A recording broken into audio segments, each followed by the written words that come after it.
Okay, let's unpack this. Have you ever looked at a map of ancient history and wondered what it would look like if literally everything you thought you knew about its geography was flipped on its head? Oh, man. Yeah, it really induces a kind of, well, geographical vertigo, I think, because we inherently rely on maps to anchor our understanding of historical events. Right, you just naturally assume those ancient coordinates are, as solid as the ground beneath your feet, Yeah. like established facts. Exactly. So when someone proposes moving that anchor, the entire narrative ship just sort of it drifts into unknown waters. Suddenly, the context of every ancient battle, every prophetic movement just completely shifts. And inducing that exact vertigo is our mission for today's deep dives. We are jumping into a really intensive exploration of a highly specific, totally paradigm-shifting thesis. Yes, and this entire framework comes to us entirely from Dr. Khaled Waleed, specifically from his work on the Almighty Covenant YouTube channel. Right, the Almighty Covenant channel. Yeah. We are focusing specifically on his monumental thesis titled Becca the Cosmic City, the Eternal Geography of Revelation. And honestly, the linguistic puzzle he puts together here is just fascinating to untangle. It really is. And for anyone listening who loves untangling ancient mysteries, I mean, this is not just a minor historical footnote we're talking about here. No, not at all. He is attempting a total linguistic, historical, and geographic reconstruction of Quranic history. But this actually raises a really important point about how we engage with history and texts. Oh, definitely. Let's make that clear right up front. Yeah. So just as a disclaimer for everyone listening, we're here strictly to impartially map out Dr. Waleed's fascinating framework. We aren't taking any sides, political, religious, or otherwise. Exactly. We're just the messengers here. Right. Our goal is simply to help you, the listener, understand the profound ideas and the alternative perspectives contained within this specific source material. We just want to deconstruct the architecture of his argument. I love that. We're putting on our explorer hats today. So let's look at the foundation. The absolute bedrock of Dr. Waleed's architecture is this concept he calls the cosmic law of fixed space and moving time. Yeah, and that rule is basically the engine of his entire thesis. It essentially states that the geography of divine revelation never, ever changes. Like never. Never. Space is totally fixed. It is only time, the generations, and, the cast of human characters that cycle through. Okay, I actually love visualizing this as a sort of geospatial theological anchor. If you think about a legendary theater stage, the physical stage itself never moves. Oh, that's a great analogy. Right, like the wooden floorboards, the load-bearing walls, they stay put. Yeah. But the sets change, the actors age out, new plays are written. The drama of human history is chaotic and constantly shifting, but the stage itself is an immovable constant. Exactly, and the philosophical why behind this rule is really interesting. According to Dr. Waleed, if the creator is fixed, eternal, and consistent, then the point of connection on Earth must also be a singular, unchanging geographic anchor. So the conduit itself has to be stable. Right. To say that the cosmic center moved from one region of the world to another across different eras is, in his view, a violation of divine consistency.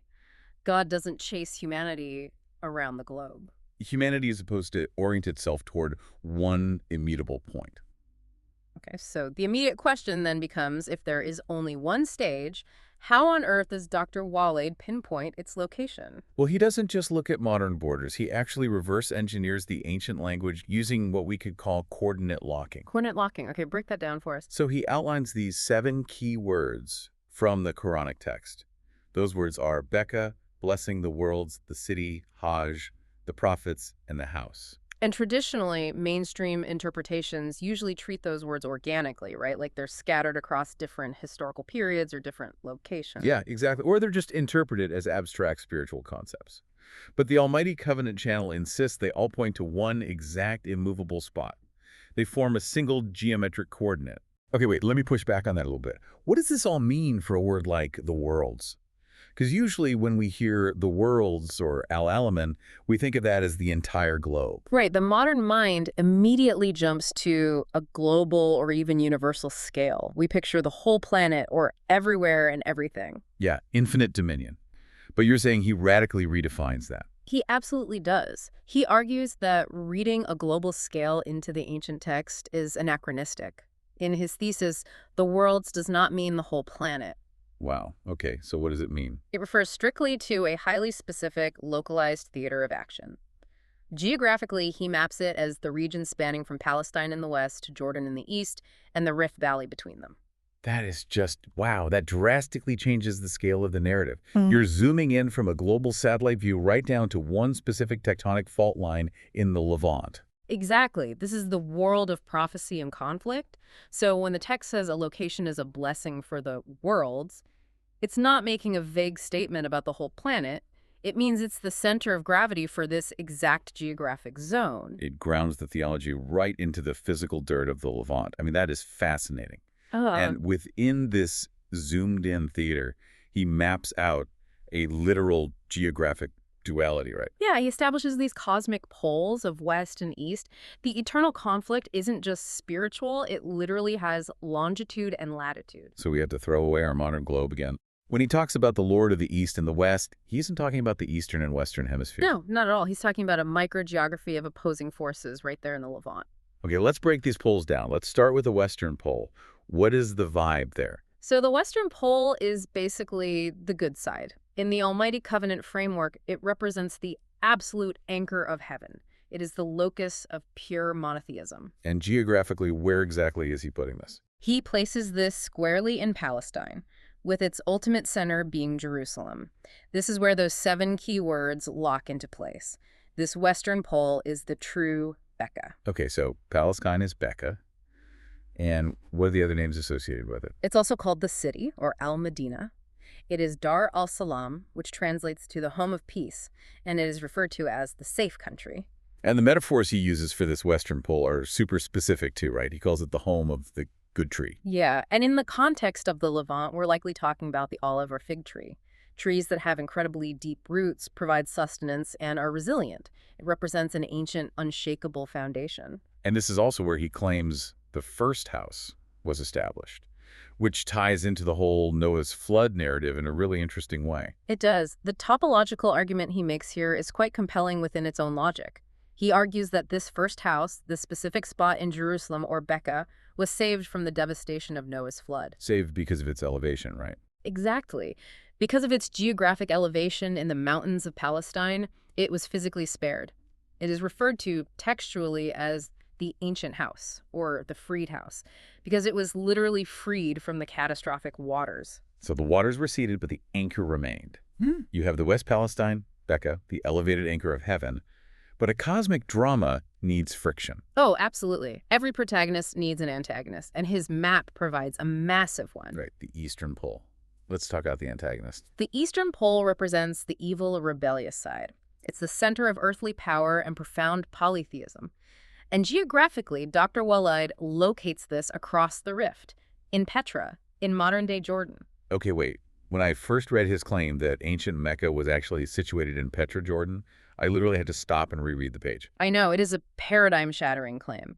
Identifying Petra as the original Mecca completely subverts centuries of accepted geographic consensus. It really does. For anyone listening, that is a huge shift. But what makes it compelling isn't just the shock value, it's the etymology he uses. Yeah, the linguistic breadcrumbs are wild. While the West is the anchor of heaven, the East, Petra, or the original Mecca, is the soil of the evil tree. Which is a metaphor for, like, shallow-rooted, corrupting earthly power. Exactly. It's the center of temporal dominion. And historically, we know the Nabatean kingdom centered in Petra was a massive hub of wealth, trade, and pluralistic worship. Right, it was a totally cosmopolitan marketplace of competing gods. They worshiped celestial bodies like Ishtar, associated with Venus and the moon, and Sirius. Right, and this is where Dr. Waleed's linguistic analysis of the names Mecca and Becca is just fascinating. The etymology perfectly mirrors their opposing roles. Okay, break down the root words for us. So the Arabic root of the word Mecca carries the connotation of sucking out, exhausting, drawing out, and acquiring. Wow, so it's like a center of gravity that just draws wealth and power to itself. Exactly. It is a vacuum of temporal ambition. It's an engine of material consumption pulling everything down into the dirt. And what about the root for Becca? Conversely, the root for Becca in the Western pole carries meanings of crowding, breaking, crushing, or causing to weep in awe. Breaking, like breaking down walls. Oh, like breaking the ego, or crushing the multiplicity of idols. It's about unifying direction.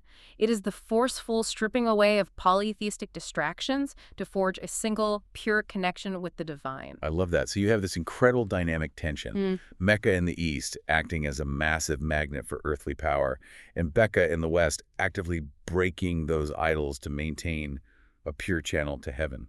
Yes. And geographically, these two intense poles don't just gently blend into one another. They are separated by one of the most dramatic geological features on the planet. Right, the ultimate border. Yeah. How does he define the physical separation between these two worlds? Well, Dr. Waleed points to the textual reference of al-Yam, or the sea, and in this localized geography, he is identifying the Great Rift Valley and specifically the Dead Sea. I mean, that is almost too poetic. The Dead Sea is literally the lowest point on the surface of the Earth. It is. It's a massive geological scar where tectonic plates are pulling apart. And in this thesis, it basically acts as this sort of, cosmic moat between the stronghold of heaven in the west and earthly power in the east. A tectonic moat. That is such a vivid image. And he does a deep dive into the mountains framing this moat too, right? He does. He focuses heavily on the dual mountains. To the east, looming over the Jordanian side, you have Mount Sinan. And that represents the east. Yeah, in his framework, Mount Sinan is the mountain of power, inherently associated with the historical nations of the East and their earthly dominion. And facing it, to the west in Palestine, is Mount Sinai. Exactly. The mountain of pure revelation, the uncorrupted connection to the divine. Wait, let me pause you on that, because that is another massive geographic shift. Mount Sinai is traditionally placed far to the south, like in the Sinai Peninsula of modern Egypt. Right, traditionally it is. But Dr. Waleed tightens the entire map. He places Mount Sinai directly in Palestine, immediately west of the Dead Sea Rift. So he just contracts the whole geography to amplify the tension. Yeah.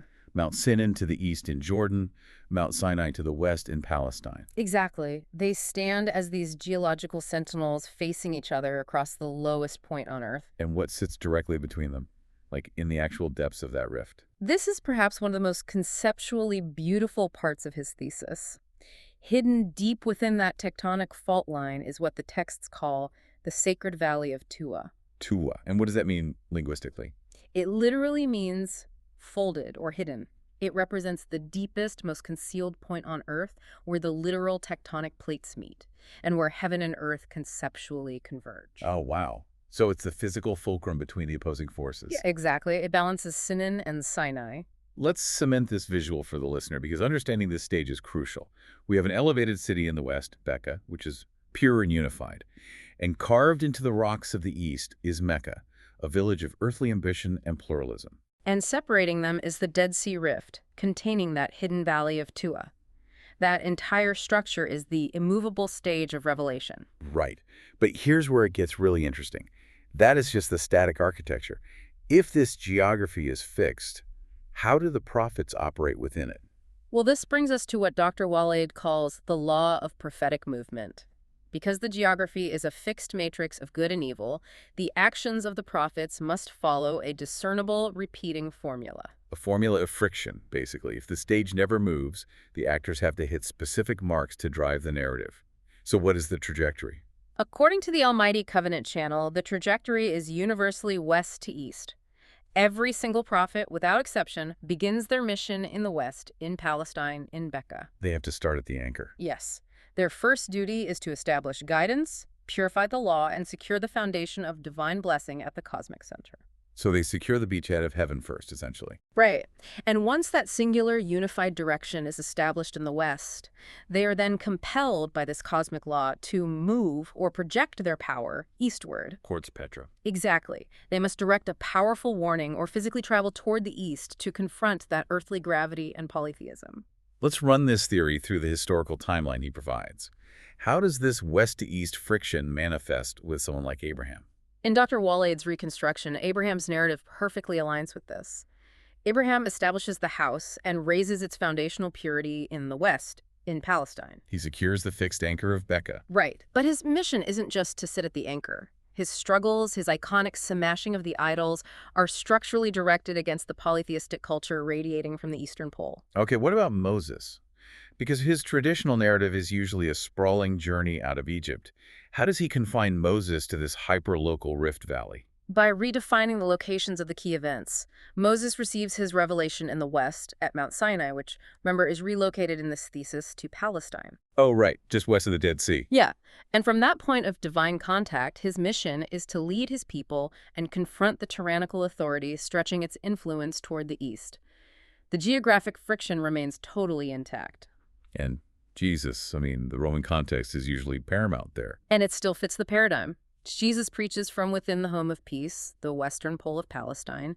He's attempting to reaffirm the spiritual truth at the anchor. The friction is directed eastward again. Yes, his prophetic warnings are directed against the deeply entrenched pagan and Roman proxy powers dominating the east, utilizing locations like Petra as hubs of temporal control. Which logically brings us to the final prophet. If this formula has held true for centuries, the ultimate stress test for Dr. Waleed's theory is Muhammad.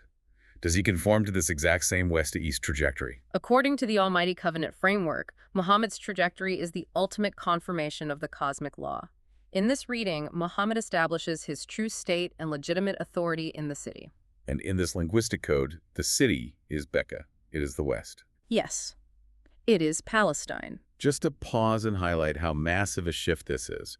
When the early texts refer to the city, or Al-Madina, Dr. Waleed is arguing they are talking about Jerusalem and the Palestinian region. That is exactly his claim. They are not talking about the modern city of Medina located deep in the Saudi Arabian desert. That is wild. Okay, so he establishes the base in the west. Right, and from that secured western anchor, Muhammad's military campaigns and strategic warnings are directed eastward. They are aimed directly at the polytheists and the Nabatean tribal confederations situated in Petra. It's just an incredibly internally consistent pattern when you put on Dr. Waleed's lenses.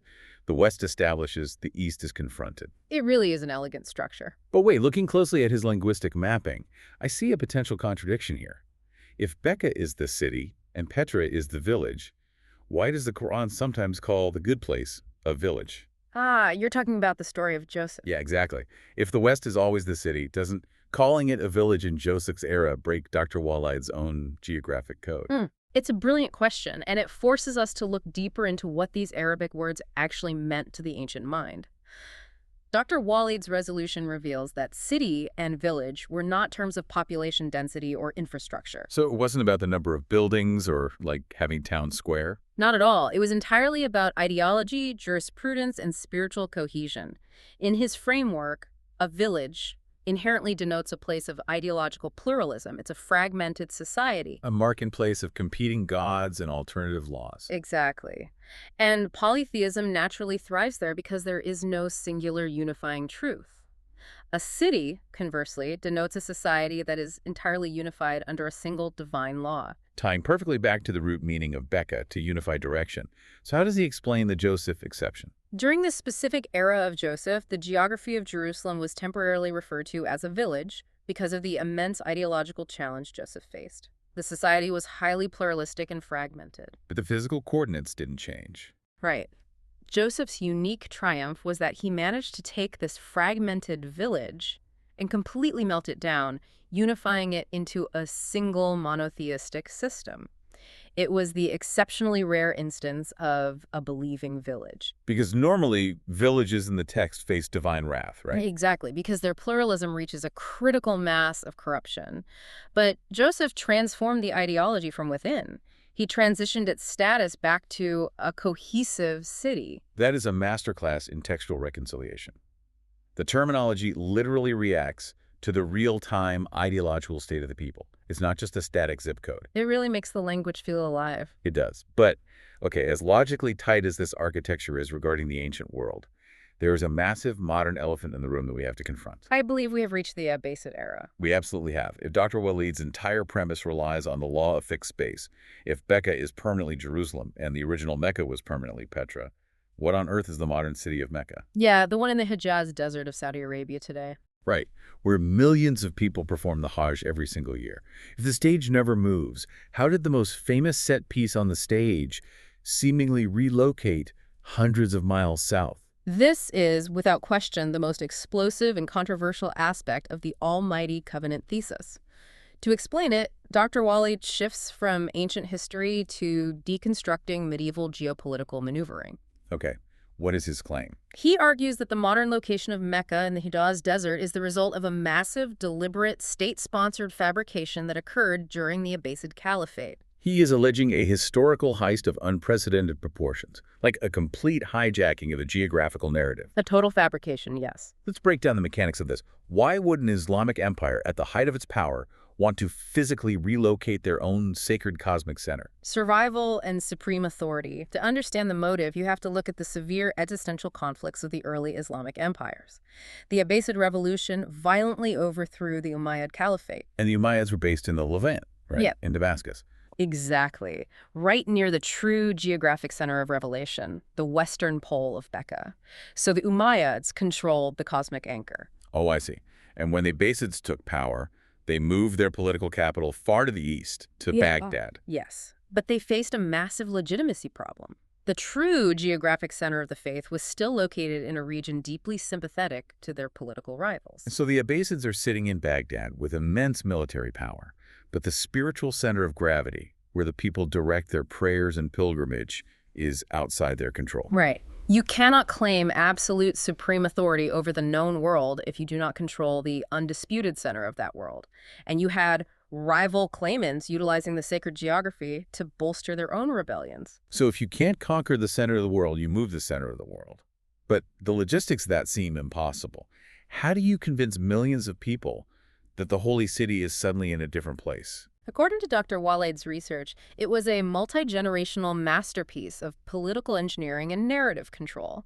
They couldn't just invent a brand new holy city out of thin air. Right. The people wouldn't buy it. So they had to hijack the existing textual history and physically remap it. They exploited the linguistic duality we discussed earlier. They took the name Mecca. Exactly. They took the ancient name of the polytheistic Eastern Center, which historically referred to Petra. They stripped it of its negative connotations and forcefully merged it with the concept of the pure Western Pole, Becca. So they literally took the name of the antagonist, assigned it the attributes of the protagonist, and then basically dragged and dropped that newly merged identity onto a blank spot on the map. That is exactly what he argues. They relocated this newly constructed Mecca to a remote, highly isolated desert location in the Hijaz, far to the south. Why the Hijaz Desert specifically? Because it was safely within their sphere of influence. It was far removed from the volatile Levant fault line, the Umayyad loyalists, and the historical center of the conflict. It was a sterile, controllable environment. But how do you make the physical location believable to pilgrims? By heavily investing state resources into mimicking the ancient architecture. They built a physical structure in this desert location designed to represent the ancient house. And what about the actual pilgrimage routes? They utilized their absolute control over the trade routes and military pathways to forcibly transfer the logistics of the Hajj down to this new location. If the state controls the roads, the state dictates where the pilgrims go. Wow. And I'm assuming they rewrote the history books, too. Oh, absolutely. They engaged in a massive campaign of textual curation. They heavily sponsored and potentially altered histories, genealogies, and traditions that validated this new geography. Over generations, the state-sanctioned narrative simply drowned out the historical memory of the Levant. The sheer audacity of that claim is just staggering. And by doing that, they accomplished something much darker than just securing political power, didn't they? They really did. That is the ultimate tragedy of the Abbasid shift, according to the Almighty Covenant channel. By blurring the lines so thoroughly, the true cosmic battleground, the tension between Becca and Petra, was hidden from the masses for centuries. The believers were geographically and spiritually displaced. Yes. They were directing their focus to a political fabrication in the desert, completely unaware that the true, unmoving anchor of heaven remained in Palestine. Stepping back and looking at the entirety of this thesis, the scope is just breathtaking. It forces a complete recalibration of how you read these ancient texts. It really creates an intense, localized pressure cooker. It takes a narrative that is usually taught as sprawling across Mesopotamia, Egypt, and the Hijaz, and it condenses it into a hyper-focused geographic laser beam right over the Dead Sea Rift. And if we connect this to the bigger picture, why is it so essential in his view to reconstruct this map today? Because understanding this true, unmoving geography is the only way to comprehend the eternal conflict. If you misunderstand the map, you misunderstand the nature of the spiritual war. Because the conflict is structurally tied to that specific Levant geography. Exactly. The tension between heavenly authority anchored in Palestine and earthly rebellious power historically rooted in Jordan. The Abbasid fabrication was the ultimate distraction from that eternal fault line. So knowing the true geography prevents humanity from being spiritually displaced by political forces. Right. If you know exactly where the true anchor is, no empire can move your spiritual compass. You remain oriented to the true world where the divine covenant was originally established. Well, for everyone listening, whether you are prepping for a deep theological debate or you just love seeing how history, linguistics, and geography can be completely decoded and reconstructed, this thesis gives you an entirely new lens to look through. It really demands rigorous critical thinking. It challenges us to question the maps we've inherited and ask who drew the borders of our spiritual history. Absolutely. Once you hear this theory, you will never look at the words Mecca, Becca, or the city the same way again. But before we wrap up, I want to explore one final provocative thought based on this cosmic law. Oh, I know where you're going with this. Right. If the connection between the divine and humanity is fundamentally tied to a single, unmoving geographical coordinate on Earth, a literal fault line, what happens to human spirituality if we become a multiplanetary species? It is such a fascinating question. If the physical stage of revelation is permanently bolted to the bedrock of Palestine, what happens when we leave the theater? Do we carry that center with us in our minds when we establish colonies on Mars? Or does leaving Earth mean leaving the cosmic stage of revelation entirely? Within the strict logic of Dr. Waleed's framework, by leaving the planet, you might be permanently untethering yourself from the singular anchor of heaven. What a monumental thought to leave on. If the map is fixed to the Dead Sea Rift, how far into the stars can we travel before we fall off the edge of the spiritual world? Thank you to everyone for joining us on this intense intellectual journey today. Yes, thank you for listening. Keep questioning the coordinates you've been handed. Keep digging into the roots of the words, and we will see you on the next deep dive.